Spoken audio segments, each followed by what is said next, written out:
um instante.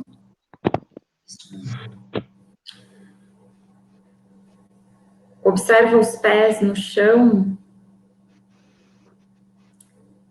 e descreve para você mesmo a temperatura deles e a firmeza.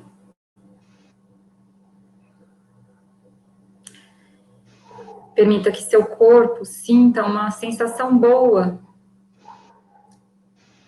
percorrendo todo o corpo, dos pés até a cabeça. E lá no topo da cabeça, permita-se sentir um ponto que te puxa um pouquinho para cima.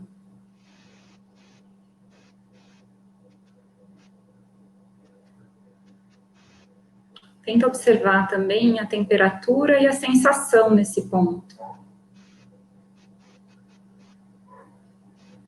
A gente vai começar o nosso estudo com o verso: salutar só é quando no espelho da alma humana se forma a comunidade inteira. E na comunidade vive a força da alma individual. Eis o princípio da ética social. Vou repetir.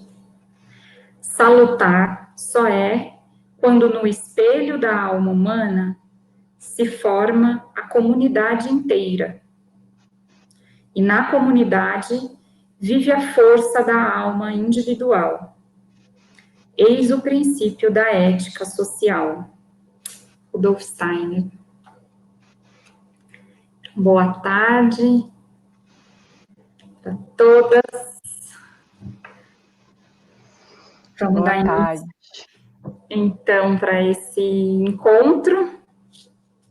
A gente tem 4 tópicos, né, nesse dia de hoje. A gente vai passar pelo ensino em épocas, a avaliação, o jardim de infância e os contos de fadas. A gente já falou bastante, né, do jardim, em muitos momentos, e também dos contos de fadas individualmente. Eu tenho respondido mensagens de pessoas que vêm nos pedir, né, informações e, enfim, sugestões de contos. Então, a gente vai dar um pouco mais de atenção para esse ensino em épocas e a avaliação. Mas vamos passar por tudo, pretendo passar por tudo. Alguém quer fazer algum comentário da leitura, alguma coisa que foi novidade quando leu? Alguma coisa? Ana, Ai, desculpa, alguém ia falar? Desculpa. Eu achei muito interessante, eu tinha muita dúvida com relação à avaliação, né? E, nossa, é muito encantador, né? Quando você tem uma avaliação do corpo escolar, assim, né? E aquilo não é passado quantitativamente para os pais, né? Uhum. Então, esclareceu bastante para mim essa questão da avaliação. É bem bonito, assim, o boletim. Não tem um exemplo aqui, ele só vai acontecer realmente no ensino fundamental, né, o boletim nesse formato que ele fala aqui, da avaliação, mas aí a gente vai descrever um pouquinho ele, mas é incrível. Carol, quer falar? Eu quero falar rapidinho sobre... Eu também ia destacar esse ponto, porque eu sempre defendi muito as notas como um processo de autoavaliação. Então, é um direito do estudante saber a nota que ele tem, no sentido de saber o que falta para aprender ainda, né? Mas esse processo, ele é meio solitário do estudante, quando é nessa perspectiva tradicional. E é quase que se vira, nego, você tem que chegar no 10, falta isso aqui. E me chamou a atenção a questão, então, de esconder essa nota, porque é uma exigência do MEC ter a nota, e aí esconder essa nota e você passar só no final, né, quando ele sai, enfim, da escola, olhar a nota e falar, putz, mas aí também fiquei pensando nesse retorno, a avaliação, ela é importante. E eu lembro que quando a Sandra estava aqui com a Sandra e a Paula fizeram um caderno com os desenhos das crianças, todos os registros, e elas fizeram uma descrição detalhada, assim, relacionando a criança com um animal, ou uma ave, no caso, a aluna foi um beija-flor. E elas escreveram de um jeito tão poético, tão bonito, e eu vi a aluna quando elas escreveram, fiquei até emocionada. Então, era uma avaliação linda, muito melhor, assim, do que a nota em si. Embora eu seja uma defensora da nota em outra perspectiva. Mas é isso. Entendi. É uma tarefa, uma etapa, né, da aprendizagem que não é solitária na escola. Pelo contrário, ela reflete muito do valor da comunidade mesmo. Então, se aquela criança, por algum motivo, o professor identifica um atraso, algo que ele já esperava, né, que a criança tivesse como fala? Que ela tivesse desenvolvido, habilidade já, ela vai encontrar parceiros para aquilo que está faltando para a criança. Ela não vai jogar para a criança, que a criança desenvolva, mas ela vai tomar para si a tarefa, a responsabilidade. E aí, às vezes, é orgânico. A questão é orgânica, assim, do próprio corpo físico daquela criança. Aí, ela vai recorrer ao médico escolar, que é uma figura bem importante nas escolas Waldorf. O médico, ele vai ajudar no entorno, porque às vezes ele não atende só, ele vai atender aquela criança em específico, o médico escolar, nas visitas periódicas, mas ele vai conseguir identificar na constituição familiar, em outros âmbitos, aquilo que está faltando para aquele desempenho daquela criança, né? Então, eu acho que é bem bonito, assim, porque é isso, não joga uma responsabilidade nas costas de uma criança, né? Assim, ó, faz aí que você precisa chegar no 10, o 10 é o parâmetro. E às vezes, que eu acho que é muito legal de considerar a individualidade, que a pedagogia Waldorf fosse tirar, assim, né,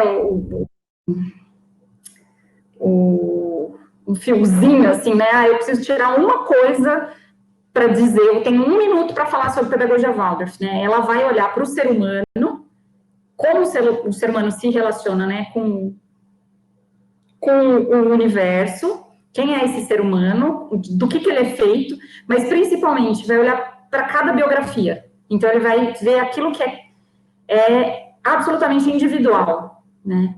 E na avaliação, quando eu coloco uma régua, que é assim, todo mundo precisa chegar aqui, eu não estou olhando para o indivíduo. Eu estou olhando para o que ele até fala, né? Eu estou olhando para algo que não se materializa, assim, estou olhando para um ideal. Mas quando eu estou olhando para aquele indivíduo e vejo o progresso dele, e isso se dá qualitativamente, ou seja, ele vai observando as qualidades que aquele indivíduo foi desenvolvendo ao longo do caminho, né? Isso é de uma outra natureza mesmo, né? A avaliação. Porque o conhecimento passa a fazer sentido para a vida, e não para provar nada, né? Para mim, o termo prova era muito esquisito, assim. O que a gente prova, né? Assim, por que a gente tem que provar, né? E é para o outro, né, que a gente prova. Desculpa. Tomar uma água.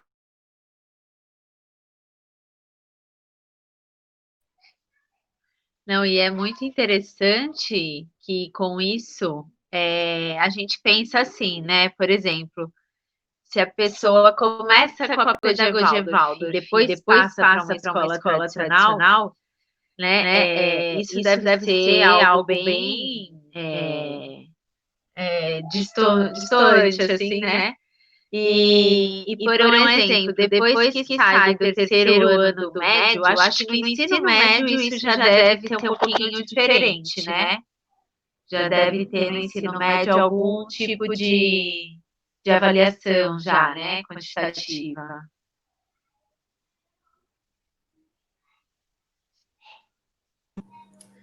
Tem, mas não, mas é longe de ser prova. A gente vai como se fosse pequenas entrevistas, sabe? De relatório de iniciação científica. Vai ser nesse formato, assim. Claro, eventualmente pode ter teste mesmo, né? E depende muito do que o tutor do médio entender que é tarefa, né? Para aquela turma. Mas vamos falar antes, que é o ensino em épocas, que eu acho que isso é um mega diferencial da pedagogia Waldorf em relação a outras abordagens, né? Ali entrou. Aí também.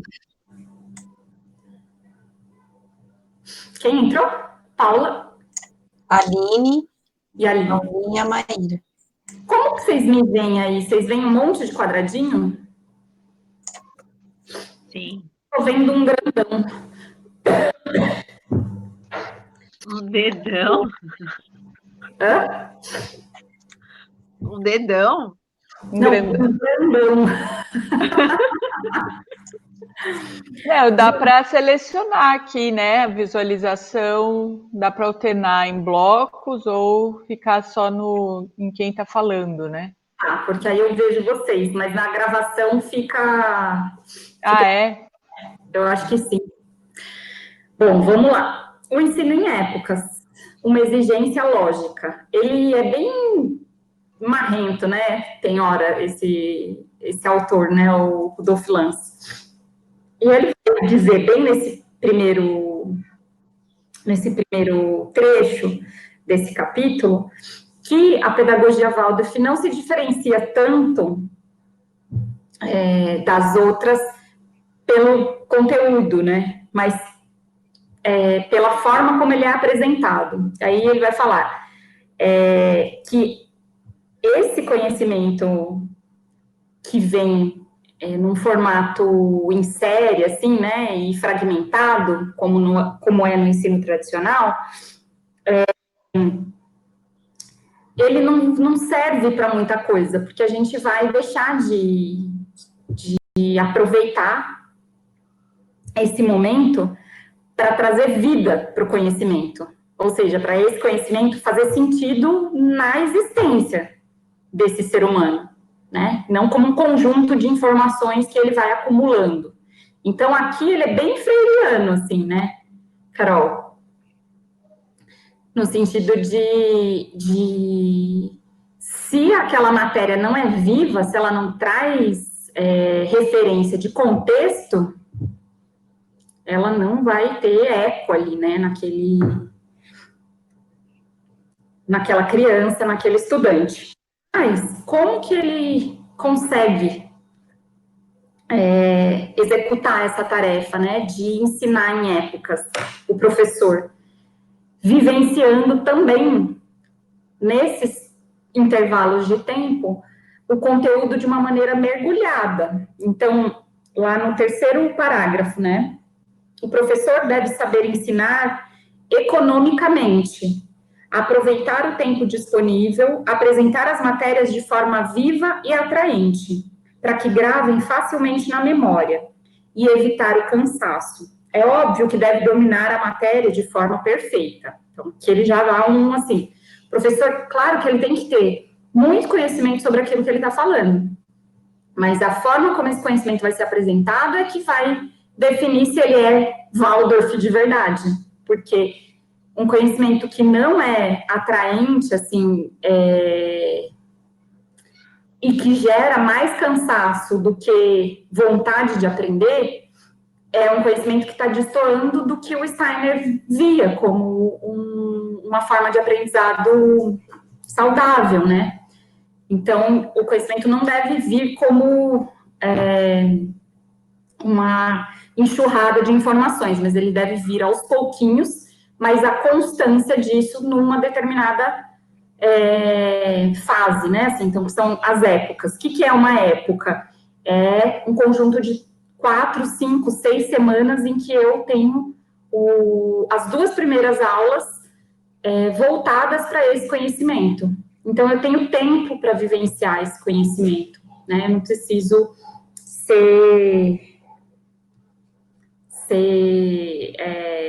passar um conteúdo rapidamente, porque a apostila vai mudar, enfim, tudo isso que a gente, como estudante, também já experimentou na vida, né?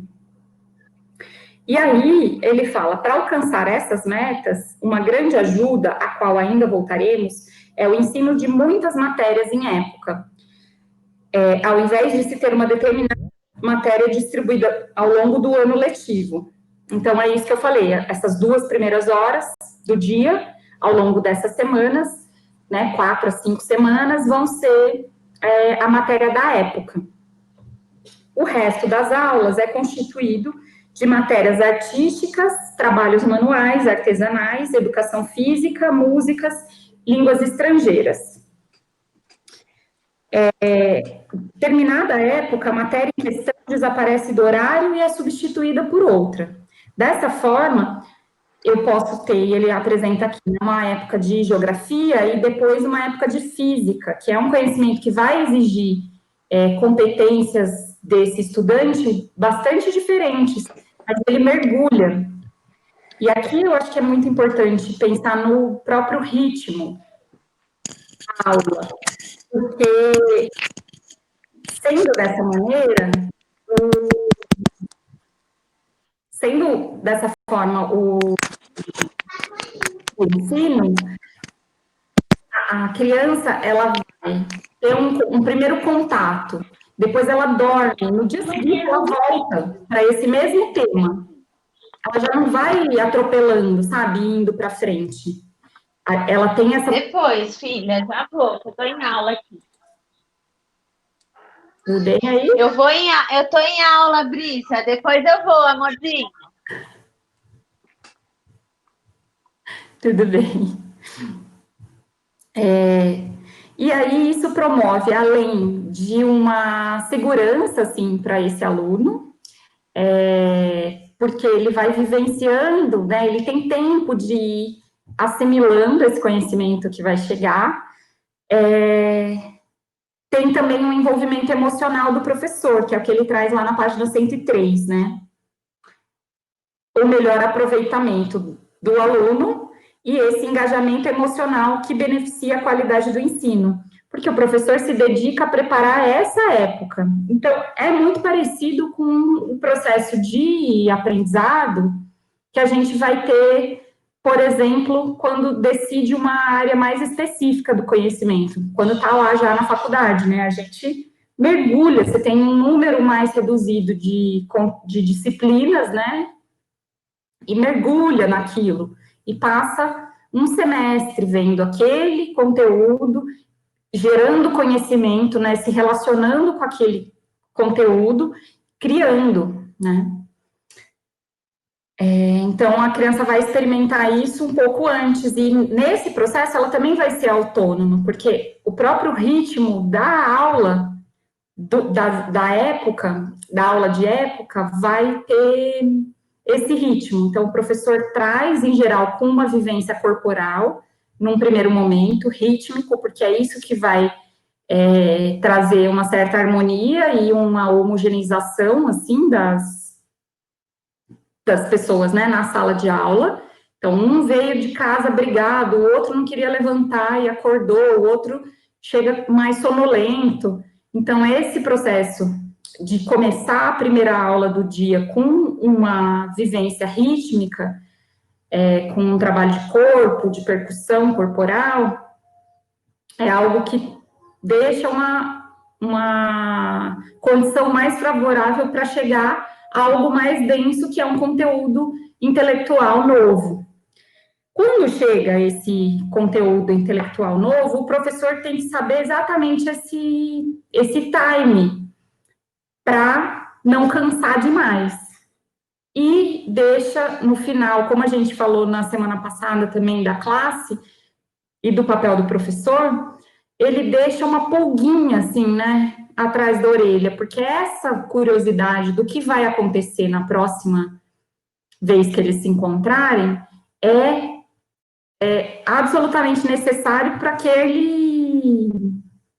aquela criança querer aprender, porque ela fica curiosa. Então, é meio Netflix, assim, sabe? A série que você quer assistir ao próximo, porque o jeito que foi construído ali faz com que você se engaje, né? Emocionalmente com aquele conteúdo e queira saber a cena seguinte. Então, o professor vai, inclusive, quando está preparando a sua aula, ele não vai simplesmente pensar um conteúdo e botar, mas a forma como ele vai apresentar esse conteúdo vai permitir que no final ele tenha esse gostinho, sabe? Seria curiosidade, Ana? Oi? Seria curiosidade? Isso, desperta a curiosidade dele. Ele é um roteirista. É um roteirista. É um roteirista. Real, né?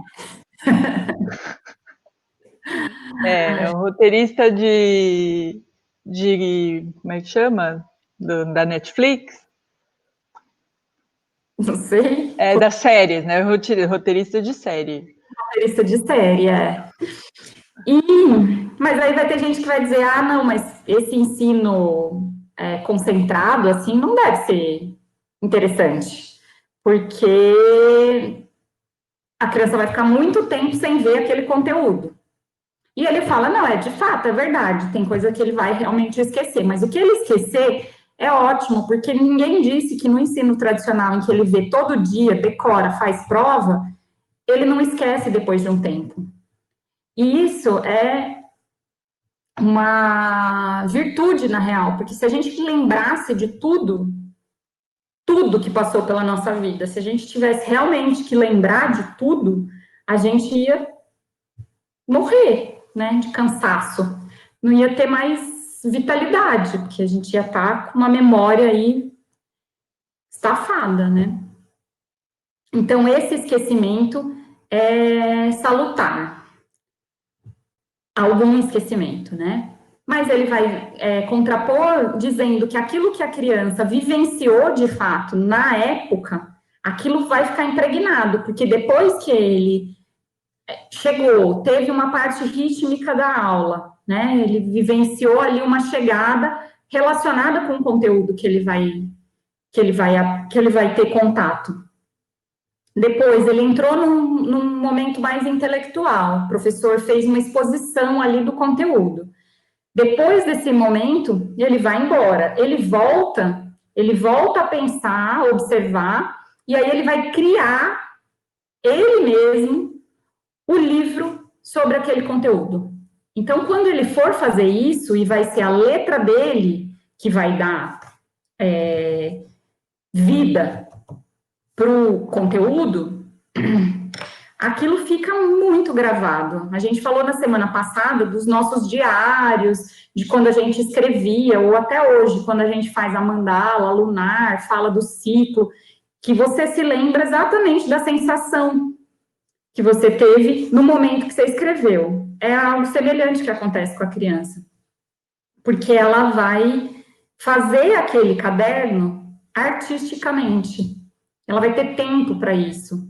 Ela vai ter sido mobilizada em vários aspectos para fazer aquilo, não só intelectualmente, de grava aí uma frase que eu vou ditar, né? Mas ela vai ter experimentado, certo? Na transição do primeiro para o terceiro ano, acho que eu mandei lá no grupo uma live que teve sobre o ensino fundamental. E aí ela falou, né, nessa live, sobre a alfabetização sendo uma manifestação, né, gráfica, mas de alguma coisa que a criança experimentou no corpo dela. Então, ela fez muito movimento circular, muita reta, para chegar na forma das letras.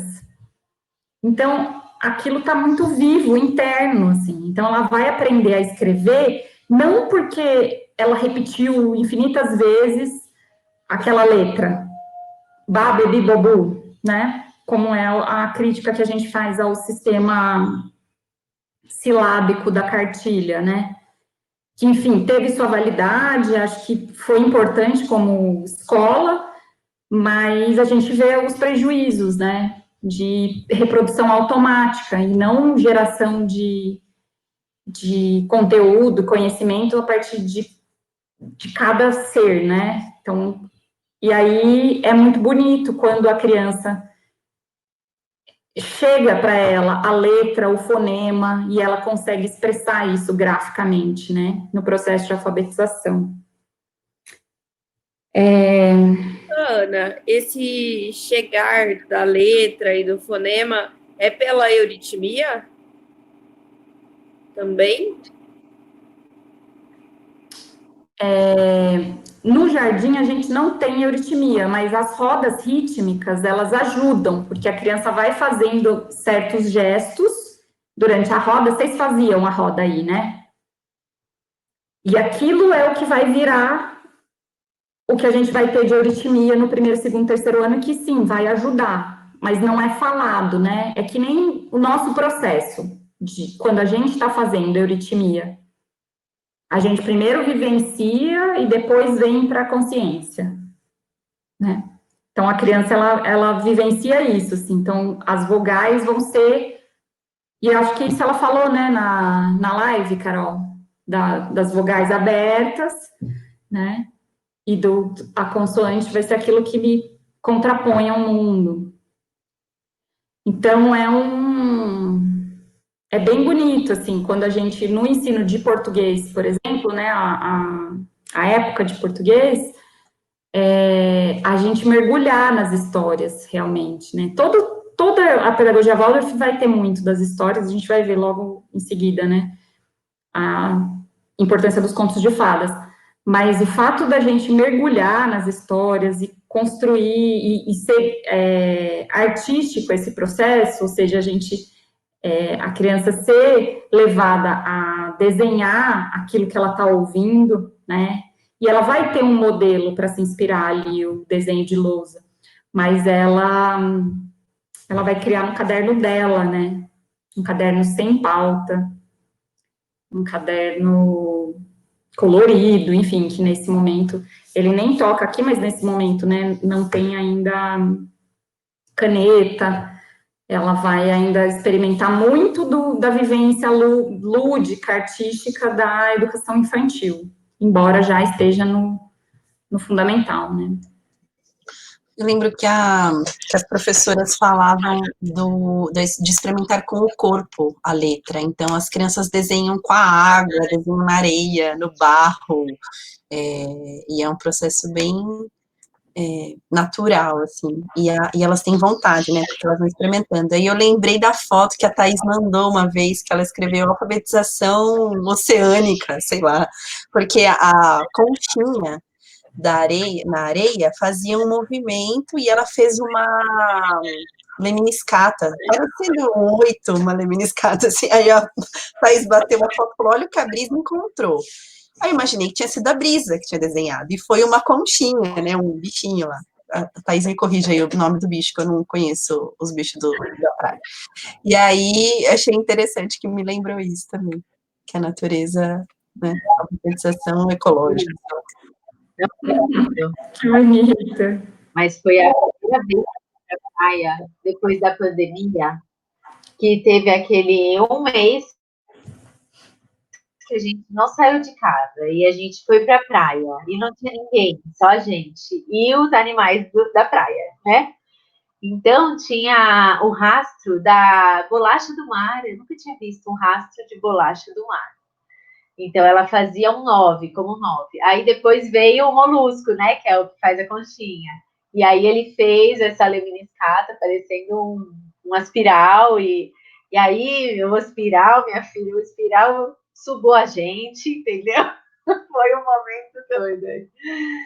Muito legal mesmo perceber isso, né? E poder também, né, usar. A gente, naquela hora, a Ana falou: ah, isso aí é Montessori, tá? Organização Montessori. Mas é bem lindo também, né? Quando eles já têm algum registro, assim, da imagem, né? E aí eles veem, eles reconhecem, assim. Então, o Isaac me solta umas que eu falo, gente, de onde ele tirou, né? E nas formas da natureza. É muito incrível, assim, é bem bonito, né? De vivenciar esse processo que faz sentido, que não é abstrato, né? É muito diferente um professor falar, isso é um A. Enfim. Então, A última vez que a gente se encontrou, que foi na praia do Indaiá, também a Luna e a Brisa escreveram várias coisas, assim, fizeram várias letras. Foi nosso último encontro letrado. Ô, Paulinha, dedurando assim as irmãs. até parece, né? É muito isso. Eles vão chegando, né? Não tem jeito. E é muito legal quando eles escrevem os livros, os menorzinhos, assim, de 3, né? Todo cheio de garatujinha, assim. Aí eles falam que tá escrito, né? Porque eles estão imitando o gesto, né? Enfim, ele fala então que o professor tem que ter essa habilidade da aula, o curso da aula ter uma parte rítmica, uma parte mais intelectual e uma parte de produção mesmo concreta, que é a trimembração, né? Então, o pensar, o sentir e o fazer, né? O agir. Ele fala da importância do sono, então pra gente também, né? Às vezes a gente está com um problema e aí não é balela a história de que tem que deixar dormir. Leva para o sono, porque às vezes vem uma resposta, ou você se acalma e tem uma condição melhor, né, de responder. Beleza. Quando a gente faz a avaliação, o que ele está falando para a gente é que ele vai olhar para a vida daquele indivíduo. Olha, gente, aparecendo 2 Caróis agora. Eu vi uma aqui. E então não vai ser aquele método convencional de comparação de rendimento, né, entre um e outro, mas ele vai comparar com ele, o professor, digo, vai comparar aquela criança com aquela criança mesmo. Então, ele vai fazer uma observação mais atenta e qualitativa do desenvolvimento daquela criança. Ele levará, então, né, o julgamento sobre se o aluno levará em conta o esforço real que ele fez ou não fez para alcançar aquele resultado, seu comportamento, seu espírito social, ou seja, as outras qualidades que ele também quer que essa criança desenvolva ao longo da sua formação escolar, né? Não só a assimilação de um conteúdo cognitivo e intelectual. Então, no boletim anual, mais do que ter se ele aprendeu ou não aquele conteúdo, eu vou ter uma reprodução da imagem daquela criança. E é isso que vai ser exposto para esses pais, né, dessa criança. Então, aquilo que a Carol deu de exemplo, né, que é uma visão mais poética mesmo do desenvolvimento, e que muitas vezes o professor, quando faz isso, e ele está atento, né, observando o desenvolvimento dessa criança, ele vai corresponder mesmo àquilo que também os pais sentem, que foi o percurso, a evolução daquela criança ao longo do tempo. E, ao mesmo tempo, é uma escola, e tem o conteúdo segue, né, a matriz curricular, segue a legislação vigente no país, então, quando solicitar, vai ter lá a nota, o professor vai colocar essa nota, mas essa nota, de forma alguma, vai ser revelada para essa criança, nem para essa família, porque não é isso que é o importante, né, o importante é o desenvolvimento mesmo, como um todo desse indivíduo.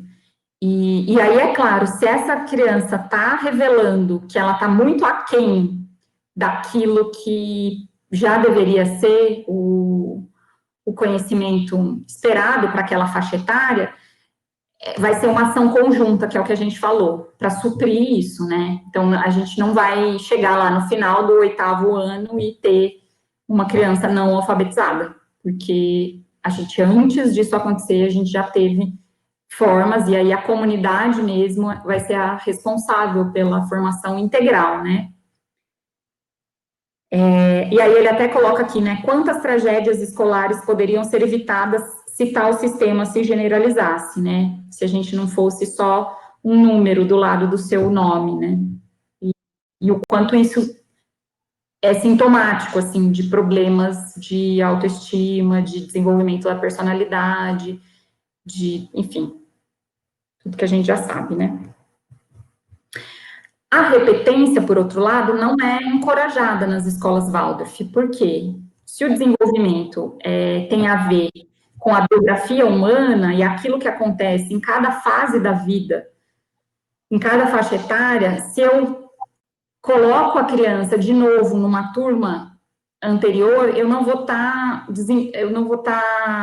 tendo condição de desenvolver aquilo que ela precisa nos 4 âmbitos, né, da existência dela, com os 4 corpos.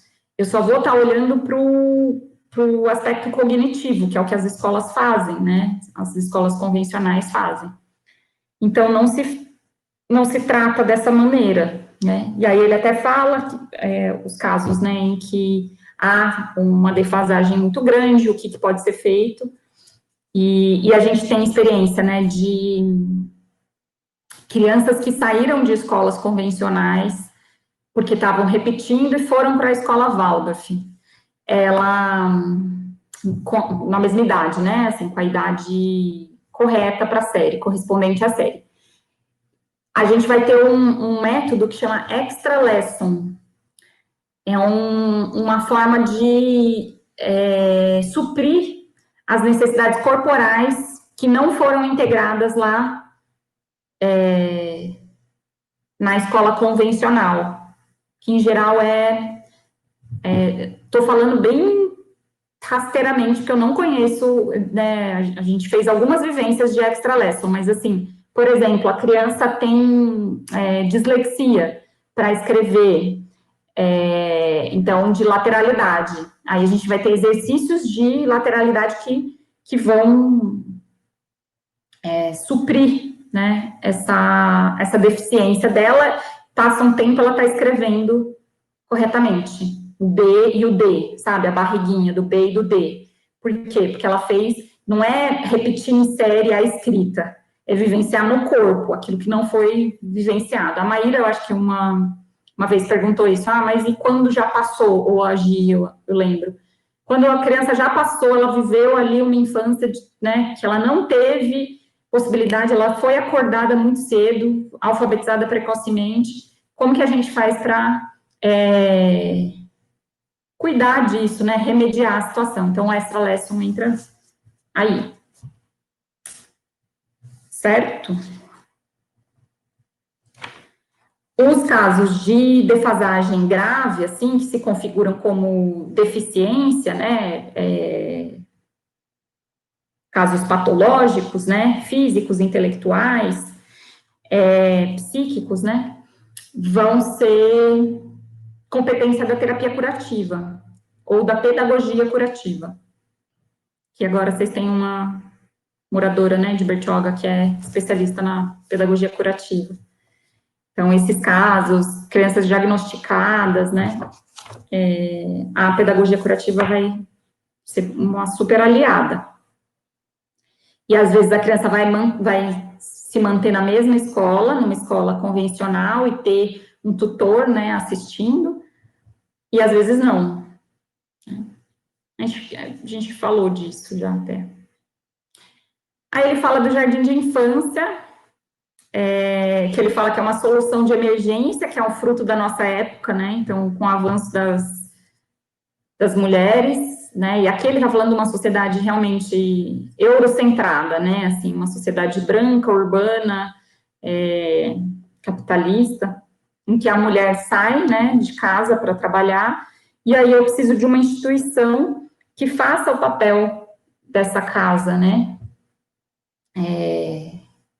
Mas que, na visão dele, Steiner, é uma solução paliativa para uma escolha social, né? Então, a gente escolheu como desenvolvimento mesmo, né, dessa sociedade, não ter como prioridade cuidar dos filhos em casa, né, mas instituir, então, espaços de cuidado para essa faixa etária. Nesses espaços de cuidado, a gente tem um processo, em geral, de escolarização, quando ele traz a alternativa do jardim de infância como uma imitação do próprio lar, que era isso que essa criança precisaria nessa fase da vida.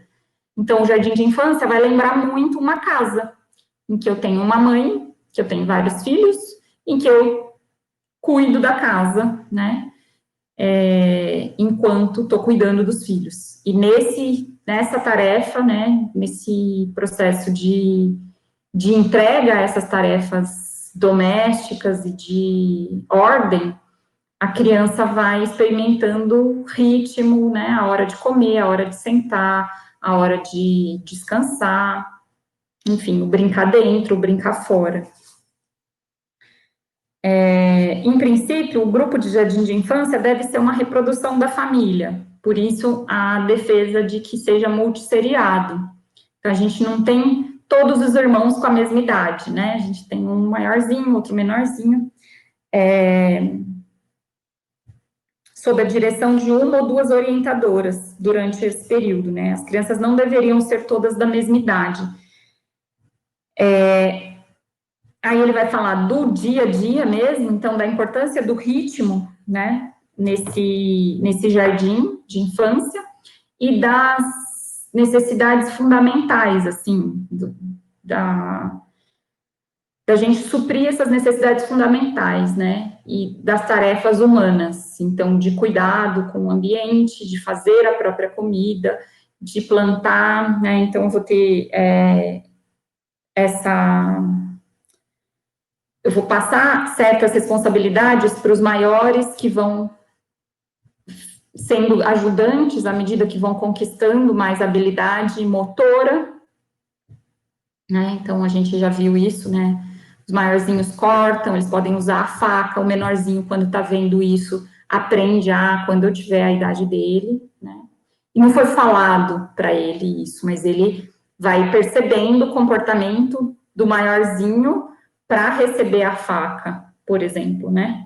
Ou para acender a vela. Então, essas responsabilidades vão chegando, né? E as tarefas vão chegando com o tempo. Cada grupo deve ter a sua salinha com seus brinquedos e no jardim, pequenos obstáculos, morros, árvores, balanços, gangorras. O dia dividido em períodos de várias atividades, onde não devem faltar inúmeros pequenos deveres distribuídos entre os alunos. Regar as plantas, arrumar a sala, preparar a mesa para o lanche, guardar os brinquedos, tudo isso naturalmente, sem constrangimento. Fulaninho, você tem que fazer isso. Não, em geral, a professora vai ter essa habilidade de levar eles a fazerem porque é gostoso, ou porque apresenta um desafio, né? E é isso. O princípio, então, pedagógico da faixa etária do jardim de infância, que vai dos 3 e pouco até os 6, 7 anos, essa primeira infância, o princípio pedagógico é o da imitação. Então, a professora não vai nunca colocar numa lousa, até porque não tem uma lousa no jardim de infância, aquilo que vai ser feito no dia. Então, é a reprodução da nossa vida doméstica mesmo, né? E o ritmo vai ser estabelecido de acordo com o ritmo da natureza também. Então, que a gente tem momentos de nascer, né, o sol levanta, tá fraquinho, aí ele acorda, a gente brinca fora, brinca dentro, lancha, e uma parte mais introspectiva da história, e vamos para casa.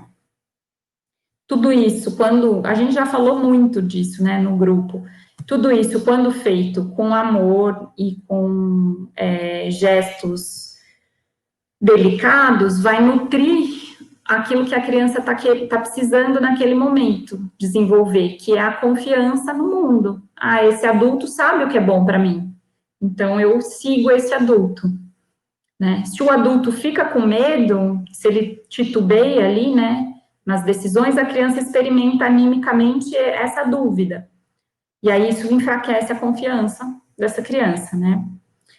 Se um dia é de um jeito, outro dia de outro jeito, aí vira o caos, a criança não, né, ela passa a ficar mais agitada. A gente também é assim, né? O começo da pandemia, que a gente não sabia absolutamente nada, assim, a gente ficou perdidão, né? Agora que a gente sabe mais ou menos como as coisas estão, o que a gente pode, que os dias se repetem, né, da mesma maneira, a gente experimenta um pouco mais de confiança, alívio, né? Não tá tudo tão incerto. Ana, posso só Claro. contar uma coisa que a gente teve ontem bem rapidinho? Ontem a gente teve um dia, tipo, fora do tempo. Eu e a Ana Paula, junto com a Ayla, com a Liz, com a Brisa e com a Iris. A gente chegou lá no quintal, né, para receber umas coisas que a Ana Paula já estava lá recebendo, umas doações de imóveis, enfim.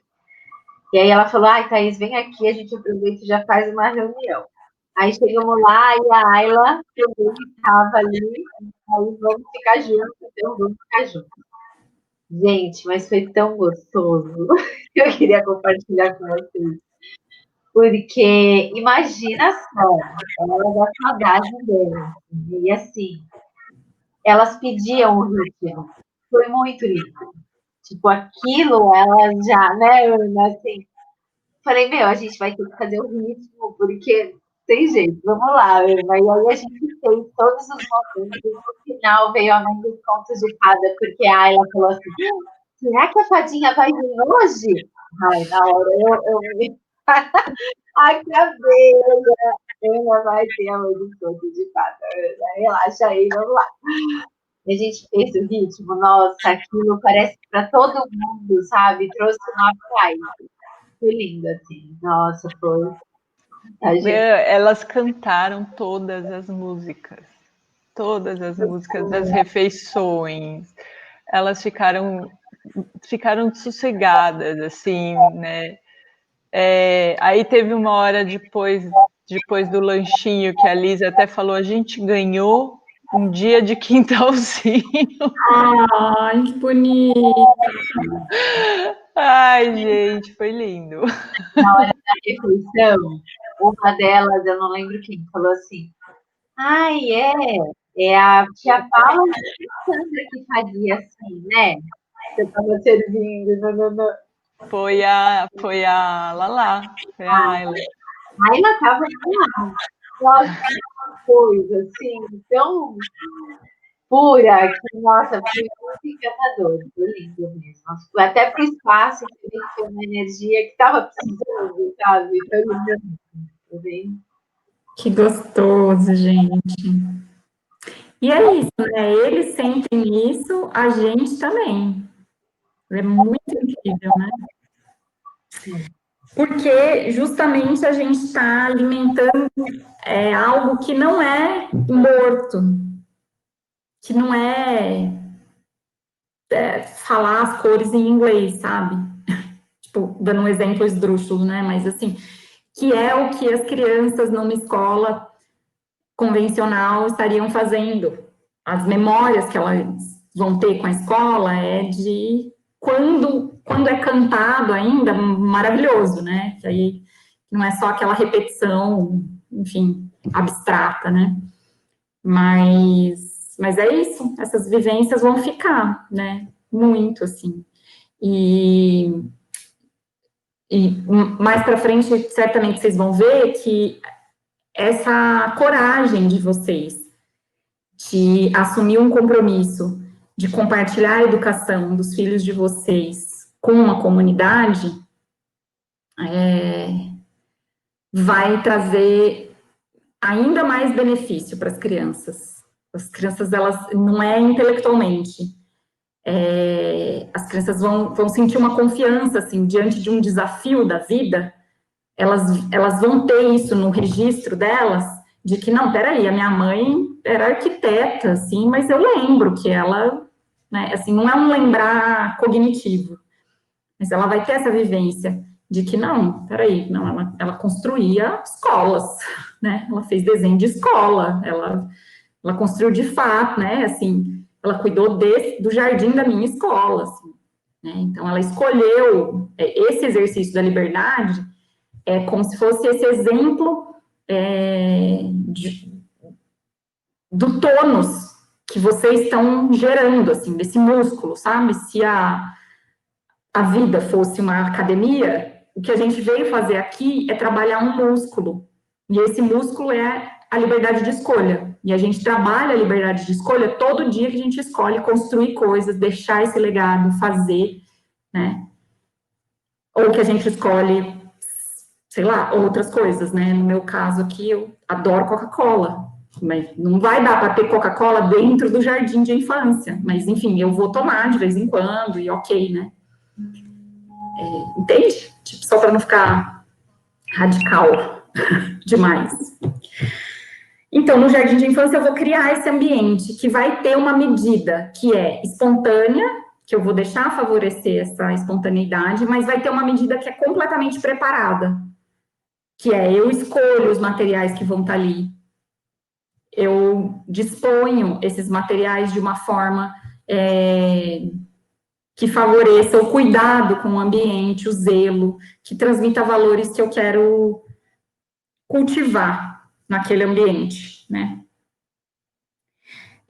Por isso, os ambientes precisam ser aconchegantes, assim, eles precisam refletir uma certa atmosfera sagrada, assim, de um lugar que você chega e é como se fosse abraçado, né? Por quê? Porque se é um lugar que eu chego e me sinto como num buffet de festa infantil, assim, sabe?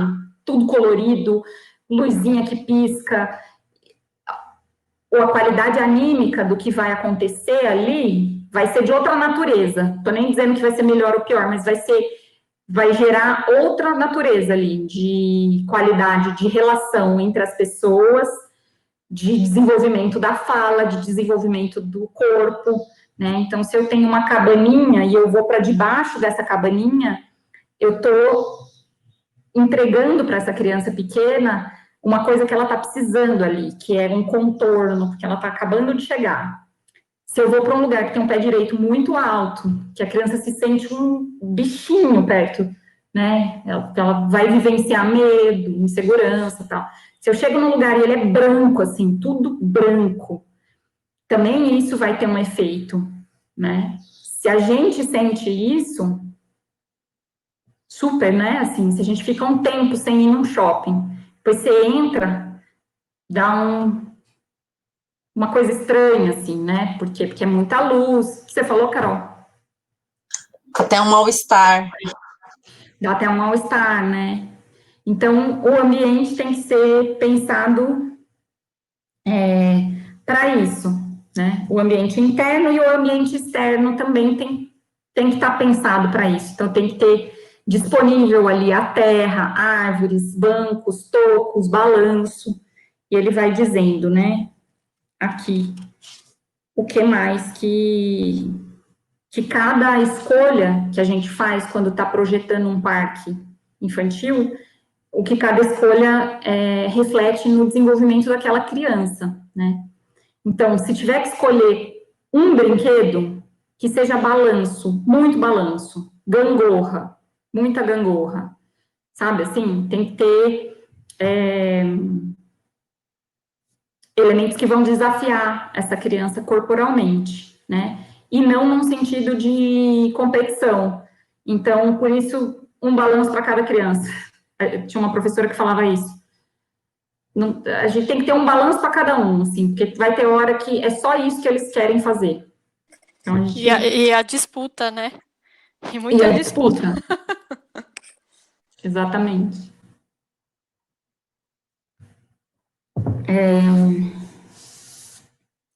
Como as atividades do jardim de infância têm a mesma orientação da própria escola, não há motivos para considerá-los como entidades separadas. No caso de vocês, que está nascendo o ensino fundamental,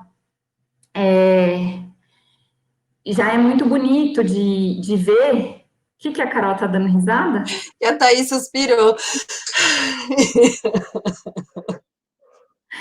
Porque essa criança menor, ela vai ver os maiores se desafiando com coisas que ela vai ver ali na frente, né?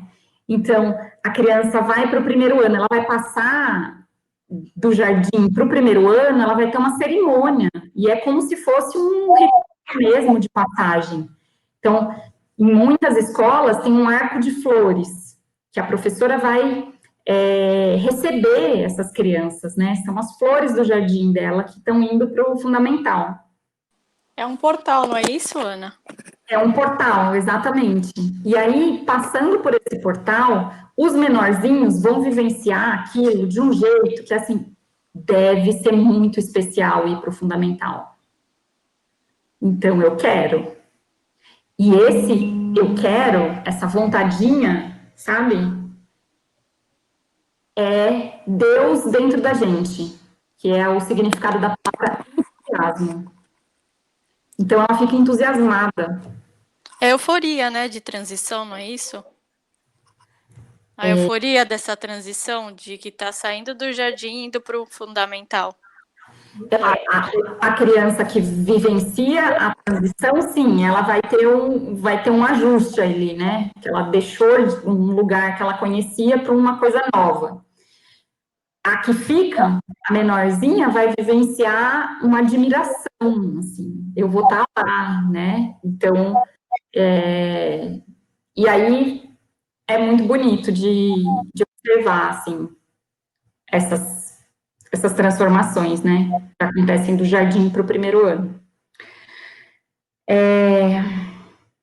Eu gosto quando ele fala no final desse trecho de que a pedagogia Waldorf não pretende convencer ninguém. Ela limita-se a expor os seus princípios, que cada um, com plena consciência de sua responsabilidade, escolha o caminho que considera mais indicado para a educação dos seus filhos. Então, esse exemplo aqui é uma coisa que está lá na página 112. É um trecho para deixar a gente bem tranquilo com as escolhas que a gente está fazendo e que a gente não tem o papel de convencer ninguém de que é uma metodologia, porque nem é, né? Mas de que é uma abordagem de educação melhor do que outra, né? Quando ele chega nos contos de fadas, a gente tem que tomar um super cuidado, assim, para olhar para isso, para os contos de fadas, não como reproduções fiéis da realidade, mas como uma simbologia que eles carregam, né? Como arquétipos e exemplos de histórias que foram coletadas ao longo da humanidade, assim, formas de explicar, né, às vezes até mitologicamente mesmo, e que cada personagem que aparece ali naquele conto de fadas, ele pode ter uma representação. Então, a princesa é o aspecto da alma humana, o príncipe, o aspecto do espírito do homem, o castelo é o corpo físico. Então, essas correlações que a gente pode ir lendo nas histórias, nos contos de fadas, aliviam um pouco aquilo que a gente chama de estereótipo, né? Então, o estereótipo da princesa, ele só existe porque a gente colou a história da princesa com um personagem que veio, né? Então, que foi muito sagaz, assim. O que a Disney fez em termos de congelar mesmo, né? Assim, depois que você é apresentado para Branca de Neve a primeira vez, nunca mais você vai ler a história da Branca de Neve sem aquela imagem que está dada ali, chapada, né? E o que a gente, como ser humano, pode se beneficiar dos contos de fadas é da possibilidade de imagens que a gente pode criar, e por isso a importância de contar o conto sem estar associado a uma imagem. Porque aí eu crio a minha Branca de Neve. Como é que ela sai da situação? Né? Eu vivencio, eu dou um espacinho para o ser humano ser criativo, né? Criar mesmo a imagem dele.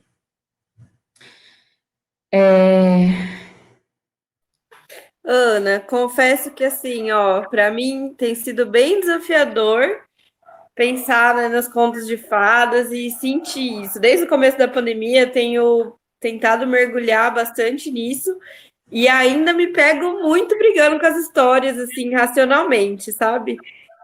Porque chega uns momentos, assim, que eu vejo, tipo, ai, mas aí o príncipe foi e beijou a princesa. Aí fica, ai, meu Deus, aí a gente cria um monte de menina que vai ficar esperando o beijo do príncipe para ser alguém na vida. Então, como não, sabe, não trazer para o racional de forma tão dura, mas ao mesmo tempo, a gente sabe que principalmente as meninas são muito influenciadas por essas histórias de uma forma negativa, né? Meio submissa, assim, né? À espera do salvador, do príncipe.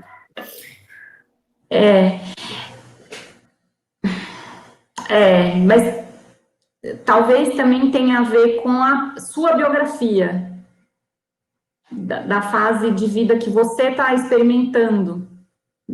Porque você está numa fase mais questionadora mesmo, né? De idade, assim. Quantos anos você tem?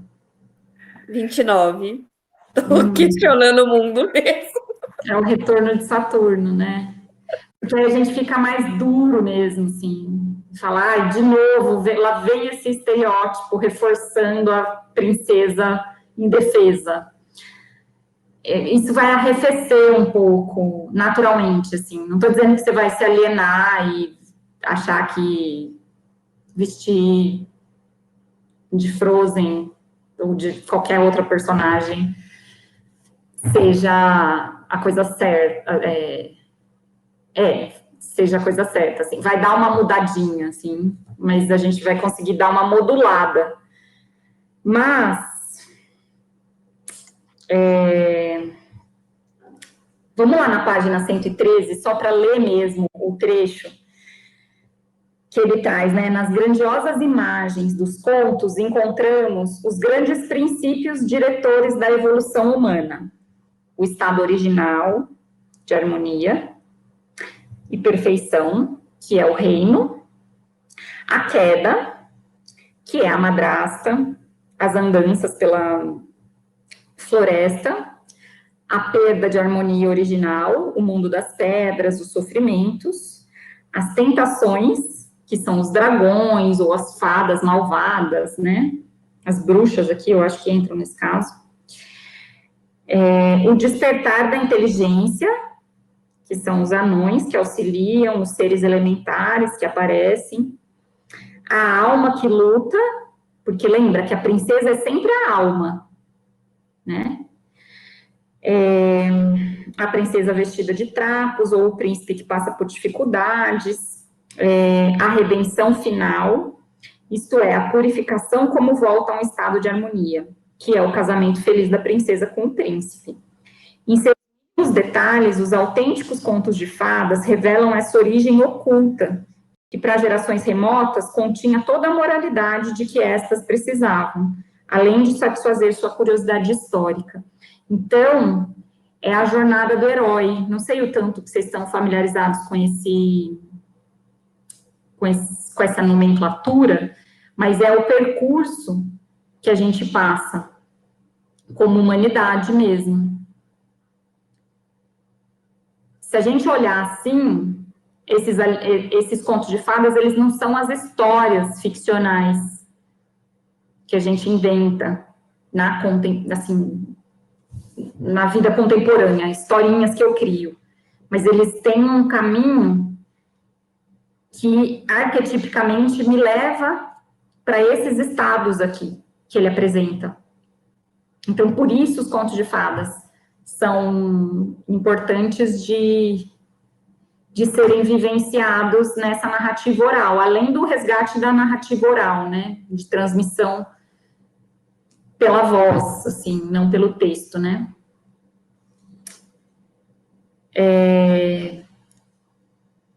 Saber um texto decorado é saber o texto com o coração. Então, o que eu estou ensinando, quando eu decoro, é ensinando com o coração aquelas imagens, né? Mas a imagem do meu João e Maria, da minha Bela Adormecida, da minha Branca de Neve, vai ser diferente da outra pessoa, porque a qualidade de sensações é outra, e de imagens que eu crio vai ser outra, né? Ele fala da crueldade, né, dos contos de fadas, e por isso a gente é muito importante que a gente não crie imagens prontas e congeladas, assim, ou deturpe a fala, tente encenar os personagens, porque isso vai causar uma impressão na criança. Então, o quanto a gente conseguir contar num ambiente mais tranquilo, sem forjar demais, isso vai ser o alimento da criança. É claro que tem uma grande contradição aqui, porque eu sou produtora e a gente faz espetáculos para as crianças, né? E muitos deles trazem essa atmosfera dos contos de fadas. Mas, no momento em que a gente tem a experiência do contar no ambiente que foi preparado ali para a criança, do jardim, ou mesmo numa roda, ou antes de dormir, é a qualidade desse entorno também que está impregnando na criança. Ajudou, Paula? Não? Mais ou menos. E o máximo que a gente puder reproduzir com a nossa voz e não mediado por outro, é melhor para a criança. Porque senão ela vai colar aquela dubladora da Frozen, né? Não a história da... E não estou dizendo que não é para não ter contato com esse tipo de imagem, mas é o mais tardiamente, assim, que a gente puder. Porque junto com essa imagem vem uma lógica perversa, que é a do consumo dos produtos que são gerados a partir dessa imagem, desse personagem. Então, se a gente viajar um pouco mais, ok. Né? Ô, Ana, e tem uma questão também do educador ou da educadora, que é perceber o limite do grupo, né? Porque às vezes você está contando a história, você está percebendo que isso está despertando um sentimento que não é aquele que você gostaria que fosse despertado para aquele grupo, ou que a energia que precisa, enfim. Então, essa sensibilidade, né, do mediador ou da mediadora é muito importante também, né? Uhum. Sim, principalmente porque não tem o conteúdo moral, assim, de vingança, morte, né, da crueldade, ele é do adulto, né? A gente que quase morre lá quando vê um envenenamento, né? Mas... e falar, ela vai cair de novo, né, na maçã envenenada. Mas a criança não. Para ela não tem esse conteúdo moral, né? Mas às vezes sim, a criança está com medo. Aí tem que ir fazendo essa leitura. Com certeza. Uma pergunta, já que você falou em morte. Lá no quintal acontece muitas vezes, né? Ou aqui em casa, de se brincar, falando, eu vou te matar. Eu vou te matar, e nananã. Isso a gente deve dar muita importância? Não. Não deve. Porque não é a gente tem, né? A gente acha que, meu Deus, se a criança não vê isso, uma coisa é ela vê, dá pena. E aí ela tá sendo influenciada por esse conteúdo real de vivência de morte. E aí ela vai imitar isso, porque é isso que ela tá chegando para ela. Quando não é isso, que são as crianças de vocês, elas são protegidas desse tipo de situação. Né, a maior parte do tempo. A negação, é só essa tentativa dela de dizer eu sou isso e o mundo é isso, né? Que é a partir dos 3 anos que começa essa, né? Vou te matar. Antes disso não tem, porque não tem eu. A gente é a mesma coisa, né? É uma unidade.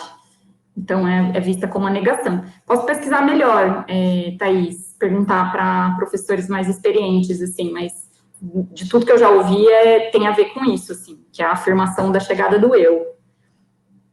Então, eu até fiz essa pergunta para Pilar nos estudos de sábado, né? E aí ela falou que depende da situação, né? Algumas situações, você vou matar o amiguinho, está perto, e aí levar meio que, o amiguinho a gente cuida, a gente abraça, se tiver uma boneca, vou matar a boneca. Não, o bebê a gente cuida assim, aí pega o bebê, nina o bebê, coloca para dormir, mas que não repreender a criança, assim, né? De falar, não fale isso, né? Mas de levar para o, não, a gente cuida. Para ela ter essa noção de que a gente não mata, a gente cuida de outro ser humano, né? Que é o que a gente faz também quando eles estão destruindo o brinquedo, né? A boneca, por exemplo. Aí não, a mãozinha, ela serve para fazer, ou quando a criança está batendo em outra, né? A mãozinha serve para fazer carinho, olha. E faz o carinho nela, ela sente o carinho, né? Gente, eu vou ter que ir, porque é o meu grupo lá, depois eu não entro. Obrigada, Ana. A gente pode voltar um pouquinho nos contos de fadas na semana que vem, antes de começar o próximo, que é a escola propriamente dita, e até línguas estrangeiras. Tá? Eu volto, me comprometo a voltar. Obrigada, Ana. Imagina. Vou pedir, então, para vocês encontrarem uma posição confortável e tentar, nesses 30 segundos finais, encontrar uma palavra aí que te descreve nesse momento. De como você chegou e como você está indo.